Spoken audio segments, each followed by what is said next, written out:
So the Xiaomi 11 Lite 5G NE was quite a surprise release from Xiaomi. Firstly, that Xiaomi has decided to release another smartphone on top of their usual T series, and secondly, there was a previously released smartphone that sounds very similar, which is the Mi 11 Lite. So the question is this new Xiaomi 11 Lite 5G NE or the new edition release was just for the sake of releasing another affordable option, or does this phone have a proper purpose for its release?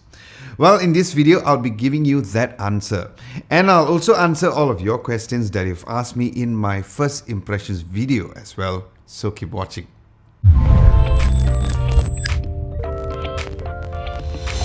Now, since I've done the unboxing in my first impressions video, here is a quick recap of the specs. The Xiaomi 11 Lite 5G NE comes with a Snapdragon 778G chipset with the Adreno 642L GPU, and the variant that I have is the 6GB of RAM and 128GB of storage. Now the phone comes pre-installed with MIUI version 12.5.2 on top of Android 11, but as of the recording of this video, it comes with MIUI version 12.5.5. Now looking at the design and the build of the phone, as mentioned in my first impressions, this phone is really light. It is definitely one of the best phones to hold and even better than the usual Poco F3 that I'm used to. Now this matte glistering stone-like effect was really sweet, to the point of not only just using the phone daily, but it was such a pleasure to shoot the phone as well, as the detail is very unique to the smartphone compared to any other smartphones, especially within this price range. And even though the sides are glossy, but because of the matte finish at the back, it kind of balances out everything very well. So with this, like I said before, and I'll say it yet again, I would give this an A+ for the phone's design and the overall build quality as well. Next, looking at the display, the phone has a 6.55-inch AMOLED display with a resolution of 1080 by 2400 pixels with Corning Gorilla Glass 5 protection. Now, using the phone daily was an absolute pleasure, especially for a phone within this price range once again. Now, I've always mentioned that how not all AMOLED screens are created equal, and it's nice that Xiaomi did not really cheap out fully on the quality on the AMOLED screen. Yes, it's not as high in quality compared to the likes of a flagship smartphone, but still very good indeed. The overall display was nice and flat, and the viewing angles was also great when playing games or watching videos on the phone as well. Now what's amazing is the fact that not only the phone has Widevine L1 Full HD playback support, but also has Dolby Vision as well, which was super sweet because even the regular Xiaomi 11T didn't have Dolby Vision support on Netflix, and this phone had. And as for your answer, Muhammad Faizul Abdul Rahman, the phone does support Full HD 1080p of streaming playback on Amazon Video. Then as for your question on the always on display Irvin, on whether or not it has a 10-second limit, the answer is yes, because you cannot turn it on beyond 10 seconds. So yes, the display on the phone was definitely one of my favorite features. Now in terms of the cameras, the main rear camera is a 64MP f1.79 aperture, an 8MP f2.2 ultra-wide angle lens, and a 5MP f2.4 tele macro lens. Then as for the front camera, it comes with a 20MP f2.2 lens. Now starting from the 64MP, as usual, it looked great with high in detail, but it looked very similar to the main lenses. So I would just save the storage and use the main lens unless you want to crop in really close. The ultra-wide shots next look really nice with great dynamic range, even when taking shots during a harsh or a backlit situation, but the barrel distortion was present if you look closely at this lamp post on the right or the Armani shop towards the sides. So if you like this kind of shots, then it's fine, otherwise you'll need to keep that in mind. As for the main lens, I absolutely loved how the main lenses looked, with almost flagship level quality, or maybe even a flagship level quality, where the color reproduction and the overall dynamic range was really high in quality, once again making the ultra-wide lens image earlier gel well with this main lens with amazing quality and keeping it very consistent. Now, while I'm not an advocate of digital zoom images, but I have to say that the 10 times zoom images on the camera was indeed quite decent. So it was nice that is there. Then as for the rear portrait mode, the images look great with really great image processing, and the subject to background blur was processed really well, especially on the edge detection, and this was really a pleasant surprise. Then as for the super macro mode, not only I found that focusing was easy, but the images turned out great and definitely better than some other Xiaomi phones that I've recently tested without any color shift issues.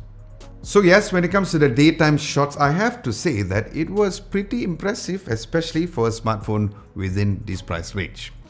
Now looking at the night mode, what's funny is that I kind of prefer the night mode shots for the ultra-wide lenses instead, as the balance of highlights and the color of the sky was nicer and it was black with no noticeable noise. Now this is because that the main lenses seem to bring out the highlights too much as seen in these two images over here, and there was a good balance of shadows with decent amount of light where it tends to balance out better as seen in this third image.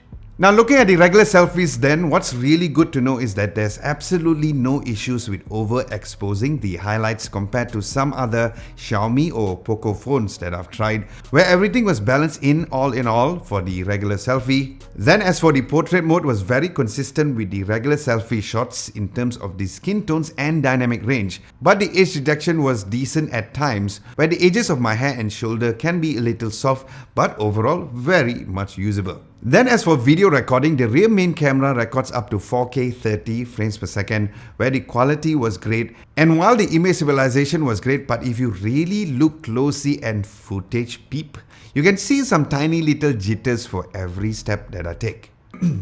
Every step you make. Then these little jitters will lessen when you use the ultra-wide lens because the stabilization looks a tiny bit better over here, but it comes with an expense of a lower resolution of only 1080p. Then when it comes to the front camera, as predicted, it can only record up to 1080p. It's fine because of the price range, but it can go up to a higher frame rate of 60 frames per second. The video footage over here does take some time to adjust the overall exposure, and once it does, it looked great, and the image stabilization over here was really good. So overall, when it comes to the camera performance, I have to give this an 8 out of 10. Seems pretty high, but I am really impressed overall for the image processing on the phone. Now, as for the phone speakers, you know what? I was once again pleasantly surprised on how great it sounded, man.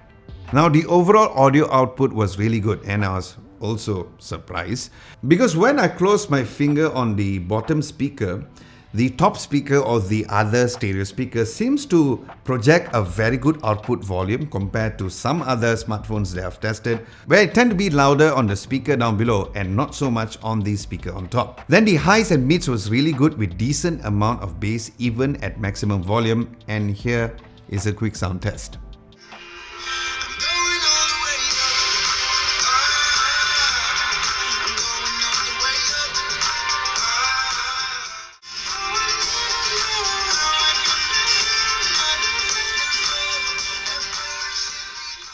Now another thing worth mentioning is the fact that when I connect the phone to wireless earbuds, the sound output seems to be louder compared to the likes of the Poco F3 and the Poco X3 GT, even when you turn LDAC on all of the devices. So that was indeed a very interesting finding.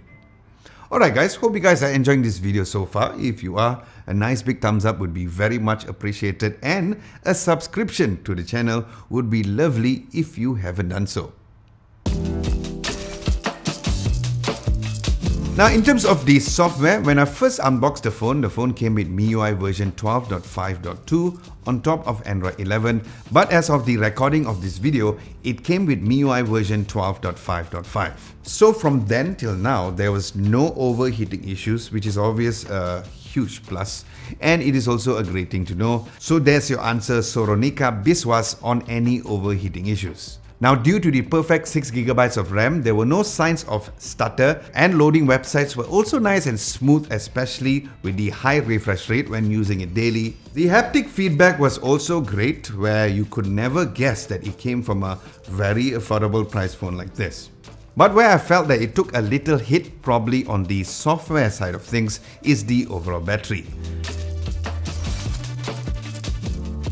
Now, the Xiaomi 11 Lite 5G NE has 4250 mAh of battery. So yes, this was where I found the weakness of the phone, as I got an average of almost 4 hours, sometimes a little more, of screen on time during my daily usage at 10% battery. But I guess Xiaomi was not targeting their phone towards the not so power users anyway.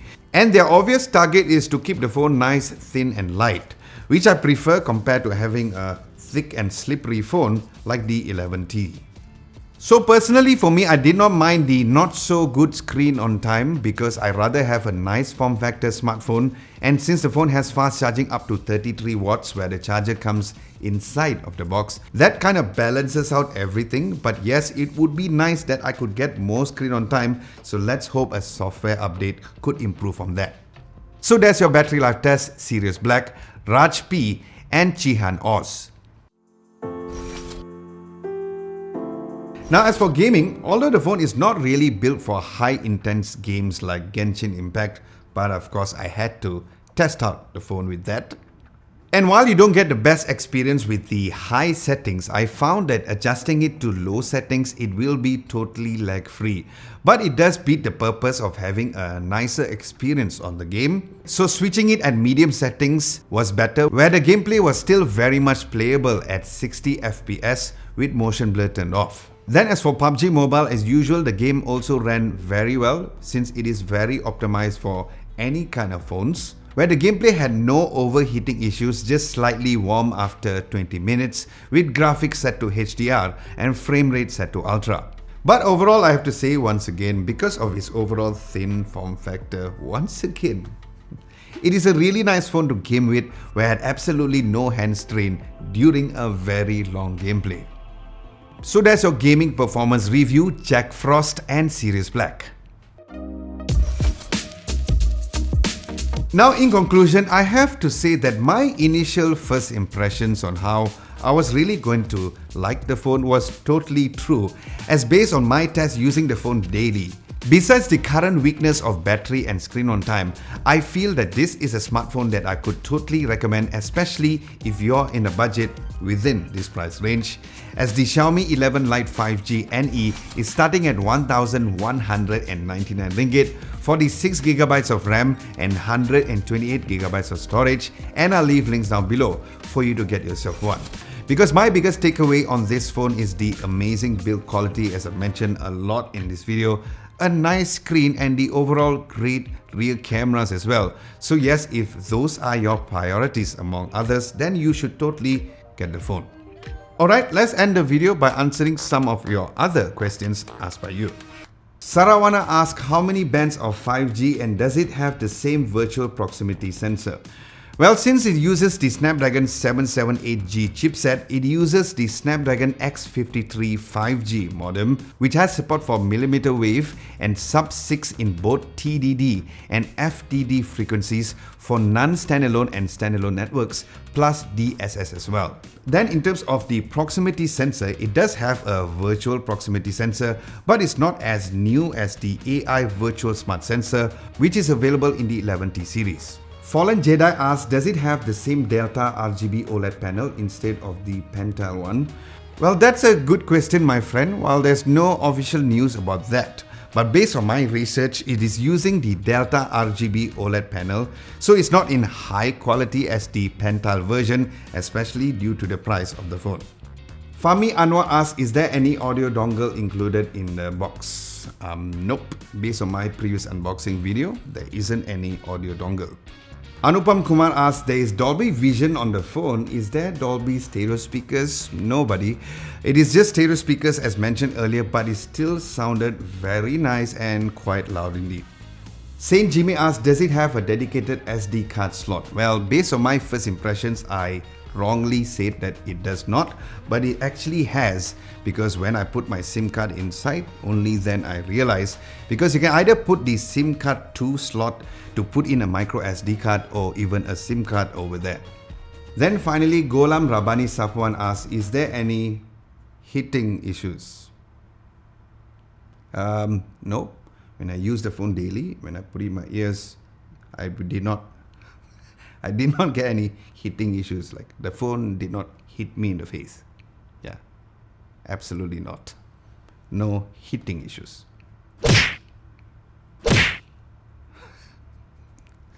Alright guys, that's all for now. Hope you found this video helpful in making your purchase decision.